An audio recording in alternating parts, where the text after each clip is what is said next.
매일 비슷한 일상을 보내면서 나는 왜 계속 나아지지 않는 걸까 하고 고민한 적 있으신가요? 더 열심히 지혜롭게 살아가고 싶은데 마음처럼 안 돼서 답답한 날은 없으신가요? 저는 그런 삶을 오랫동안 살아가다가 어느 순간 딱 변하게 되었습니다. 그 원동력이 독서였습니다. 그래서 오늘의 영상에서는 독서가 우리의 인생을 어떻게 바꾸는지, 그리고 저는 그동안 어떻게 해왔는지 등의 개인적인 경험들에 대해서 나눠보도록 하겠습니다. 독서에 대해서 많은 훈련이 되어 있는 분들보다는 아직 시작 단계, 이런 분들을 위한 영상이니까 이 지점은 양해해 주십시오. 자, 첫 번째입니다. 먼저 관심 있는 책을 읽으십시오. 어렵고 있어 보이는 책보다 처음에는 내가 필요하고 관심 있는 책이 좋은 것 같아요. 제가 예전에 철학책에 처음 관심을 가졌을 때 그게 책에 관심이 있기보단 사실 어떤 유명 인사가 TV에 나와서 막 멋있게 하는데 그 사람이 철학에 영향을 되게 많이 받았대요. 그리고 내가 읽었던 책이 칸트의 순수이성 비판에 소크라테스 변론에 플라톤의 국가론 막 이런 이야기를 하니까 너무 있어 보이는 거예요. 나도 저걸 읽어야 저 사람처럼 될 것 같다 싶어서 아무것도 모르는 사람이 이제 순수이성 비판 찾고 막 니체 책을 찾고 이러니까 너무 어려운 거예요.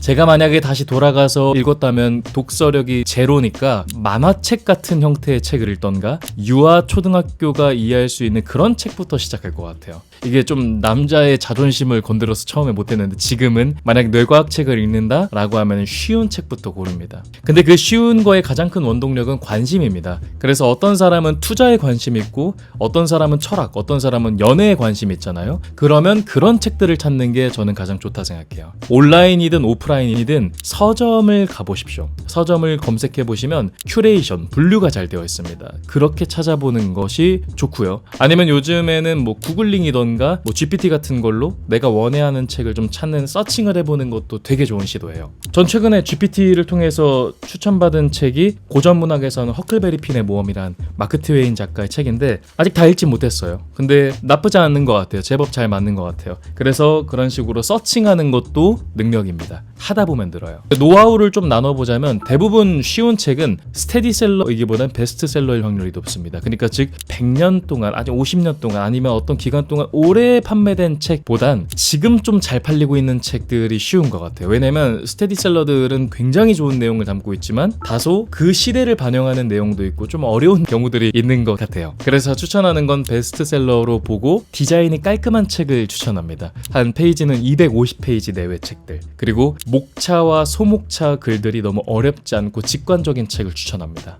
예를 들어 제가 예전에 재밌게 읽었었던 제레드 다이아몬드 교수의 총균세라는 책을 보면은 이런 식이에요. 1부가 뭐 에덴에서 카흐마르까지, 그리고 이 1부의 1장은 출발선까지 어떤 일이 있었을까, 2장 역사의 자연실험. 이러면 내용들이 추상적이고 뭔가 학술적이기 때문에 이해가 잘 안 되죠. 반면에 오은영 선생님의 화해라는 책을 보면은 이렇게 되어 있어요. 1부 부모가 돼서 어떻게 그럴 수 있었을까요? 1장 부모는 어떤 존재이기에 이렇게 아플까요? 2장 부모를 미워해도 괜찮아요 등등등. 이렇게 딱 보자마자 쉽게 이해가 돼요. 소비자의 언어죠. 대중의 언어. 그러니까 당연히 책의 주제와 컨셉에 따라서 용어가 달라지고 좀 난이도가 달라지겠지만 그동안의 제 경험을 비추어서 반추해보자면 목차와 장이 추상적이고 학술적이고 현학적인 거, 그런 책들은 대부분 내용이 어려웠어요. 그래서 처음에는 조금 더 쉬운 난이도부터 추천을 합니다. 자, 두 번째는 반드시 메모를 하라입니다. 제 독서력을 비교할 수 없을 정도로, 제 인생을 비교할 수 없을 정도로 키웠던 방법인데요. 인간의 지식, 정보, 학습이라고 하는 건 눈만을 믿어서는 안 된다고 생각합니다.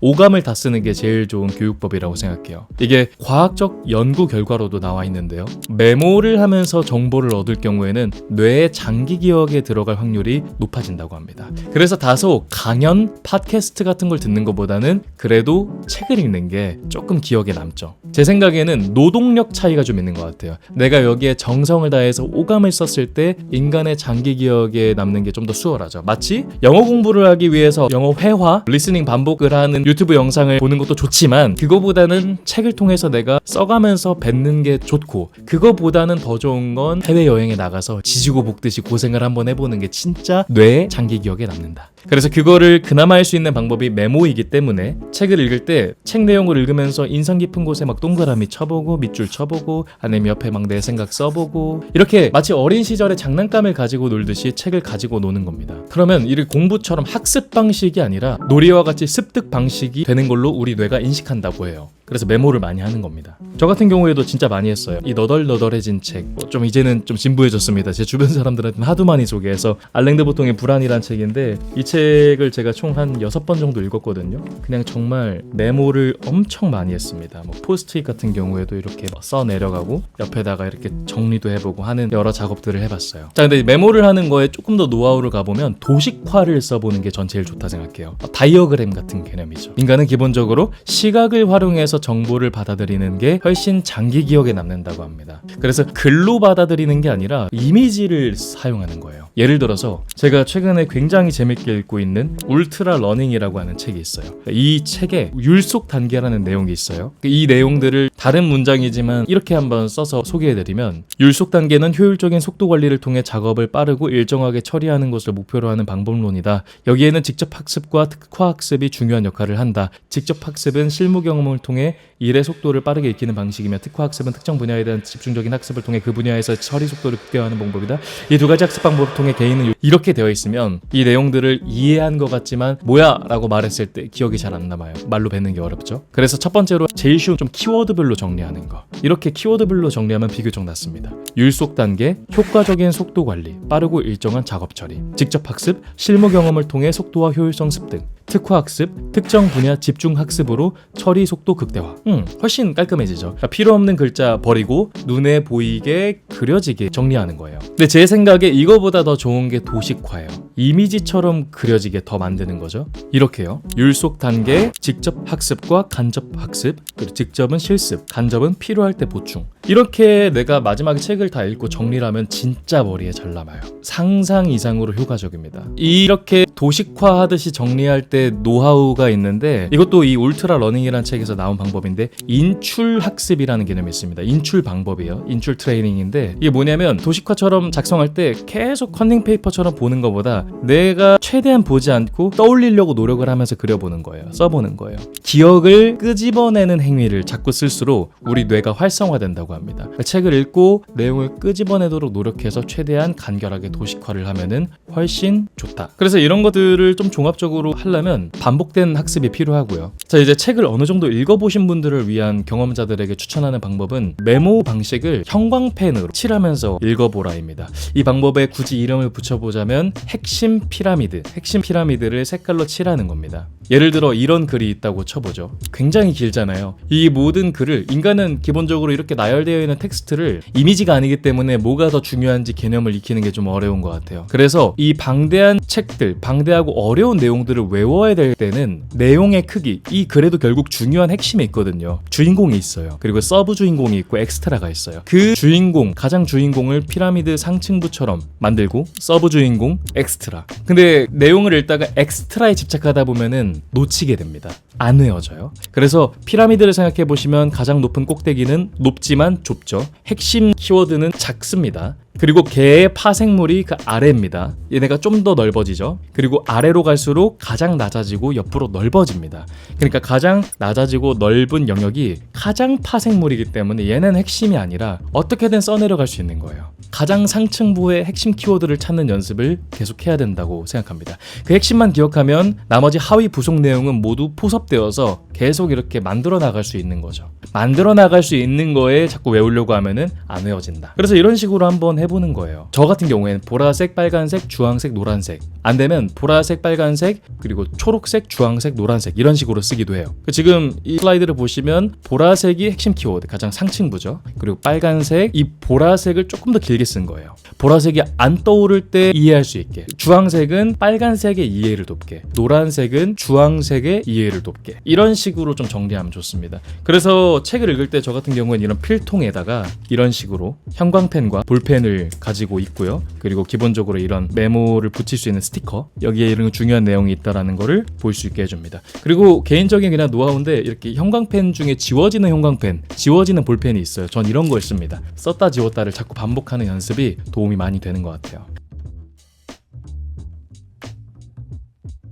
자, 이와 같이 간결한 표현일수록 기억에 더 오래 남고 빠르게 이해됩니다. 너무 많은 정보를 한꺼번에 담으려고 하면 혼란을 줄 수 있다고 하니까요. 중요한 내용을 간결하게 정리하라. 네, 이거를 해보면 좋을 것 같습니다. 자, 마지막 세 번째는 무조건 뱉어라. 뇌에 있는 걸 뱉어라입니다. AI 사회가 되면서 더욱 느끼는 바예요. 이제는 창의적인 사람이 유리해지는 사회가 되어가고 있다 생각을 해요. 이제 모든 정보를 고생하지 않고 더욱 쉽게 전해주는 세상이 되고 있습니다. 그런데 이게 이런 사회가 찾아올수록 한 사람으로서 보자면 이해력과 판단력이 점점 떨어지게 됩니다. 이게 현대시대의 독서가 가장 큰 필요한 목적이라고 봅니다. 정보를 쉽게 준다는 건 양날의 검이 될 수 있어요. 무수한 정보를 아주 손쉽게 얻을 수 있지만 그만큼 내 뇌에는 각인되지 않는다. 그래서 실제로 하버드와 일리노이 대학교 같은 곳의 대학 연구를 따르면 수동적인 방식으로 학습할 경우에는 장기 기억 능력이 떨어진다고 합니다. 오래 기억을 못한다는 거예요. 학습자가 우리 배우는 사람이 더 내가 하고 싶게 하고 능동적이고 내가 연구하고 이렇게 활동을 하면 문제를 그렇게 해결할수록 뇌의 해마 영역이 활발하게 이루어져서 오랫동안 기억을 한대요. 이게 오감을 사용해서 적극적으로 뭔가를 얻어야 된다는 거예요. 이 장기 기억이라는 게 엄청 중요합니다. 왜냐하면 오랫동안 기억에 남는 이 데이터, 장기 기억을 많이 갖고 있을수록 그 다음에 새로운 데이터를 얻을 때 더 쉽고 그리고 더 깊게 이해를 할 수 있게 됩니다. 정보를 받아들이는 속도가 굉장히 빨라지는 거예요. 예를 들어 양자역학을 공부한 사람은 다른 물리학 내용들을 들을 때 이해하기가 쉽죠. 패션을 공부한 사람은 원자재 아니면 온라인 쇼핑몰 마케팅 방법 이런 걸 들을 때 더 이해하기 쉽습니다. 패션 공부한 사람이 뉴턴의 3법칙을 이해하는 거랑 물리학을 공부한 사람이 온라인 쇼핑몰 마케팅 공부를 하는 거, 현대 패션 트렌드 이런 걸 공부하는 것보다는 각자의 영역에 있는 사람이 각자 거를 공부하는 게 좀 빠르잖아요. 이런 게 장기 기억의 힘이라고 합니다. 그럼 이런 원리로 따지면 역시나 책이 또 중요한 게 다양한 분야를 읽으면 다양한 장기 기억의 종류가 생기기 때문에 패션을 좀 알고 있으면 패션 새로운 정보를 알아도 빨리 이해하고 빨리 응용하고 사람의 센스가 는다라고 보면 되는 것 같아요. 그래서 AI 사회에서 전문가들이 창의적인 질문 던져라, 내가 원하는 질문 던져라 이런 말들 많이 하죠. 근데 그런 걸 잘하기 위해선 지식에 대한 깊은 이해 그리고 지식을 다른 지식과 연결하는 능력이 필요하다고 생각합니다. 그런 능력을 훈련시키는 게 가장 좋은 것 중 하나가 독서라고 생각하는 거고요. 책을 읽고 어떻게든 아웃풋으로 만들어 보면 좋겠습니다. 글을 쓰든 모임에 나가서 토론을 하든 아니면 유튜브 영상을 저처럼 만들든 이게 수동적 학습 방식이 아니라 능동적 학습 방식이 된다. 습득 방식인 거죠. 책을 읽고 그냥 삭혀두는 게 아니라 내가 거기서 진정 무엇을 얻었는지 뱉으려면 말을 해봐야 된다. 써봐야 된다라는 겁니다. 제일 쉽게 할 수 있는 건 독서 일기 쓰는 걸 좀 추천합니다. 독서를 한 것에 대해서 독후감처럼 본인이 가진 생각과 느낌을 막 적어보는 겁니다. 아니면 저 같은 경우에는 본인이 메신저가 되어보는 척을 하는 것도 좋았어요. 제가 자주 하던 건데 막 저자들의 전문적인 내용과 영감을 받은 후에 혼자 산책을 하던가 설거지를 하면서 제가 막 강연자인 것처럼 떠드는 거예요. 그러면 아까 말했던 인출 내용들이 기억이 나요. 인출을 자꾸 하는 겁니다. 여기서 살아남으려고요. 그래서 이러다 보면 내가 어디서 모르고 있는지를 이해와 공백 지점을 알게 되기 때문에 이 방법을 생각보다 전 요긴하게 쓰였어요. 아무튼 핵심은 어떻게든 뱉어라. 그리고 내가 관심 있는 거를 어떻게든 공부해라. TMI지만 전 최근에 재밌게 읽고 있는 거는 이 박테리아에서 바흐까지라고 하는 책, 데니얼 데닛이라고 하는 이 작가의 책을 읽고 있는데요. 이것도 제가 막 찾은 겁니다.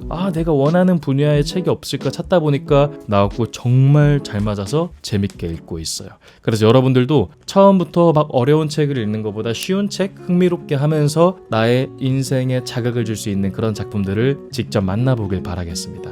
끝으로 비트겐슈타인의 이런 말 있지 않습니까? 언어의 한계가 곧 세상의 한계다 라고 하는 말처럼 우리가 표현할 수 없는 것은 곧 우리가 이해하지 못하는 걸 수도 있습니다. 카프카가 이런 말을 했죠. 책은 도끼여야 한다. 얼음을 깨버려야 한다. 그 얼음이 고정관념이지 않습니까? 그래서 책은 우리가 기존에 갖고 있던 굳어버린 생각을 깨뜨리는 도끼가 되어야 하는 걸지도 모릅니다. 그래서 독서를 통해서 더 넓은 사고와 새로운 시야를 열어가는 과정을 모두 만끽하길 바라겠고요. 저도 그리고 여러분도 자신의 세계를 한층 더 확장시키는 힘을 가질 수 있는 그런 삶이 되길 바라겠습니다. 여러분의 더 큰 확장을 응원하겠습니다. 재밌게 보신 분들은 구독과 좋아요, 알람 설정 그리고 댓글까지 너무나 감사히 받겠습니다. 해주시면 너무 감사할 것 같아요. 자, 그럼 전 다음 영상 때 찾아뵙도록 하겠습니다. 다음번에 만나요. 안녕.